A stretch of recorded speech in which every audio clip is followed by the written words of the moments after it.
I'm Jory Jensen, baseball instructor, and we're going to be talking about stretching exercises for baseball. Now, any sort of stretching exercise that you are going to do is probably somewhat effective for getting your body loose and your body in baseball shape and ready to go for a performance. For me, I like to isolate my muscles as I stretch. One great stretch with that is what I call the airplane. It's where we're going to put all of our balance onto one leg. Don't have your leg stiff and don't have it too bent, just nice and firm. We're going to lean out over top that leg with our legs out in front of us. That's going to stretch your hamstring. We're going to switch to the opposite leg and do the same thing.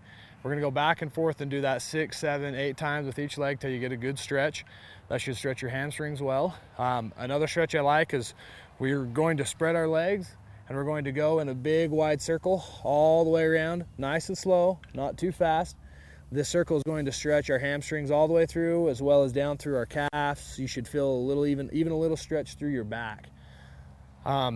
It's really important to stretch out your groins. For your groins, what I like to do is pretend like I'm sitting in a chair. So I'm gonna crouch backwards and I'm gonna turn my heel upwards, stretching my groin all the way through.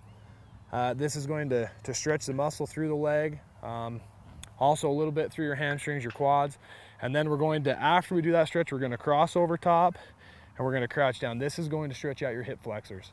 Hip flexors are important for baseball because we have a lot of quick, jolty movements that we need to do. Do that one side for 3 or 4 different times, and we're going to go back the other side doing the same thing, stretching our groin this way, rolling up as though we're sitting in a chair, nice and balanced, crossing over, stretching out our hip flexor all the way down to the ground.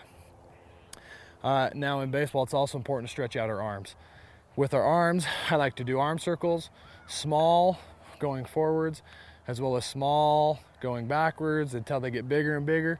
I'm doing both sets of arm circles. Another great exercise is what I like to call the YTWLs. Our Ys, we're going to roll our shoulder blades back and down. So it isolates our shoulders. We're going to go up into a Y. We're going to do 5 of those. And after each time, we're going to roll our shoulder blades back. And with each one of these, we're going to end up doing 5 of them. When we get to the T's, we're going to go roll our shoulder blades back into the T.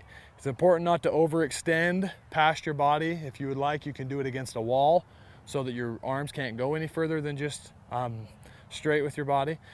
So after the T, then we're going to get to the W. The W is going to be just like this way, where we're in control after each time rolling our shoulder blades back. The L is going to be the same thing. Roll our shoulder blades right into an L position. By the time you get done doing these, you should feel the stretch through your rotator cuff, through the back of your shoulders. You should feel a little bit of tiredness. And the more you do it, the better in shape your shoulders are going to be. But it's a great exercise before you begin to play. And I'm Jory Jensen, baseball instructor. We've just talked about stretching exercises for baseball.